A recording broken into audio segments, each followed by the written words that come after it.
and welcome to this month's preview of the Dunn County Board of Supervisors meeting, which will be held on Wednesday, September 18th at 7 p.m. in room 54 of the Government Center. As always, a recording of the meeting will be available on the Dunn County YouTube page a day or so after the meeting. And note, you can find all Dunn County committee meeting recordings on that page as well. Hours and hours of binge watching county government. How exciting!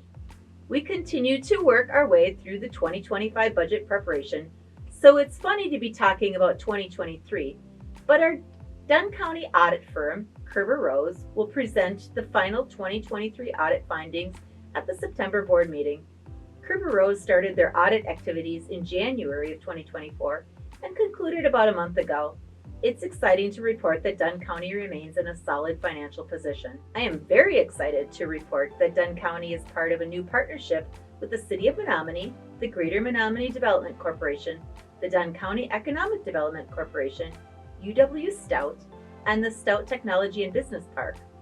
This group has been working on a shared leadership model for many months, and in August hired the first Greater Dunn County Economic Development Director. Adam Akola will do a brief intro with the board and brings a lot of talent and enthusiasm to this new position. I'm going to talk about budget in a bit, but let me round out the agenda first and then circle back to budget. We did a county board budget workshop last month, and our county clerk, Andrew Mersell, put together a fun and informative activity to identify the county's services in a fictional day in the life of Dan Dunn. This month, the supervisors will try out their sleuthing skills following a day in the life of Chrissy Chippewa. Our current county attorney, or corporation counsel as the position is called, is Nick Lang, who will be retiring in January of 2025 after many years of public service. The Dunn County Executive Committee, comprised of the chairs of all of the county committees, conducted a recruitment and is recommending board approval of the hire of Nick's successor, Jim McMenemy.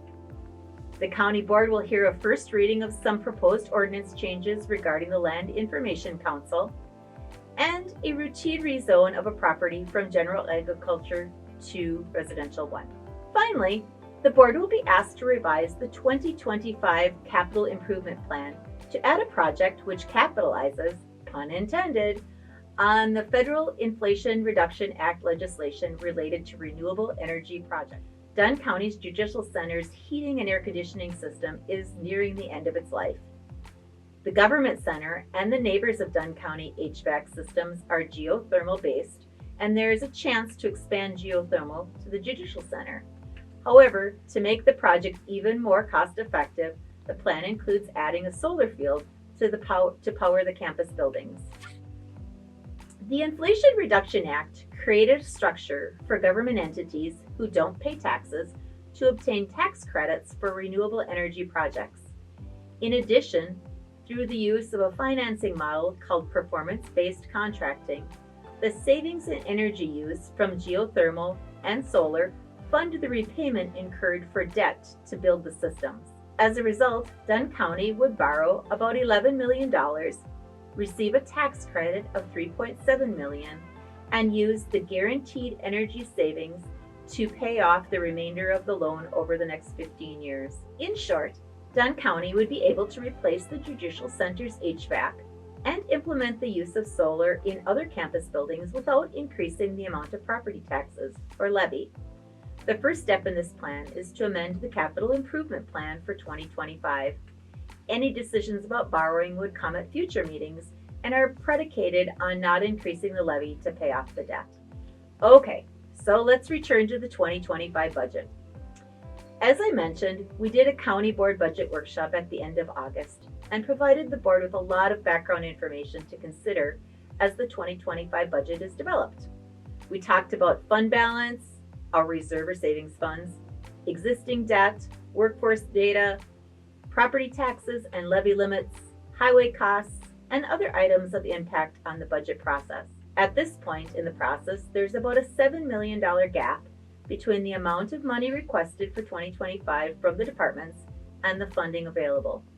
This is before considering use of fund balance or borrowing or budget reductions. Much of this amount is related to highway projects, but other areas of consideration include increased costs of doing business, salary and fringe increases, and changes in revenues or income. Dunn County currently has about $29 million in debt and has approved $3 million in borrowing in 2024. It will pay off about $5 million in 2024, and so at the end of the year, the outstanding debt amount will be reduced to $27 million.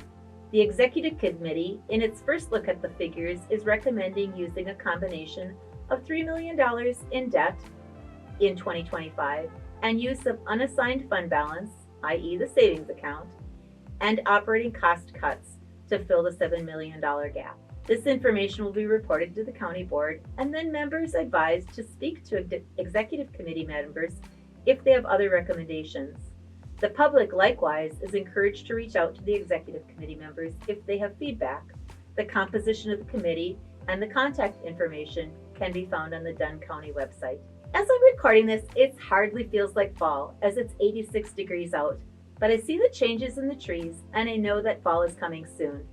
Get out and enjoy this wonderful time of the year, and I hope to see you at the Dunn County Board of Supervisors meeting in September.